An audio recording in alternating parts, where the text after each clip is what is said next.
ఈరోజు ఇంకొక productive day. పొద్దున్నుంచి అలా పని చేస్తూనే ఉన్నాను. సో పొద్దున్న లేసిన మా మమ్మీ అయితే చెప్పారు, నువ్వు పేపర్లో పడ్డావు భలే అనిపించింది. తర్వాత ఫిజియోథెరపిస్ట్ క్లాస్కి వెళ్ళాను. ఆ క్లాస్ నా ఫ్రెండే చెప్తారనమాట. తను చాలా బాగా ఓపిక్గా ఏది ఎందుకు చేయాలో వివరించి చెప్తారు. అందుకే తన దగ్గరికే వెళ్తూ ఉంటా. తర్వాత షుగర్ కేన్ జ్యూస్ తాగాను. ఎంత వేడిగా ఉంటుందో కదా. ఇదేమో పలావ్ మా మమ్మీ చేశారు. ఫుల్ వెజిటేబుల్స్తో స్పైస్ అది లేకుండా నార్మల్గా ఉంటుంది. తర్వాత తిన్నాక దాహం ఇంకా మామూలుగా వేయలేదు.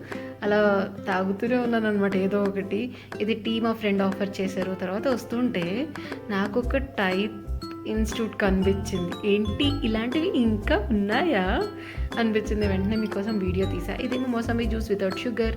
తర్వాత కార్ని సర్వీసింగ్కి ఇచ్చాను. అది తీసుకుందుకు వెళ్ళాను.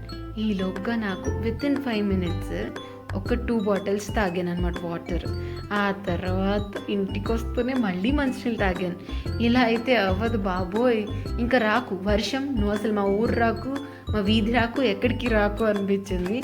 ఇది రైతా పొద్దున్న మిగిలిపోయిన దాంట్లో కుకుంబర్స్ ఎక్కువగా వేసుకొని తినేసాను. ఇంతటితో నా డే అయిపోయింది. సరే బాయ్.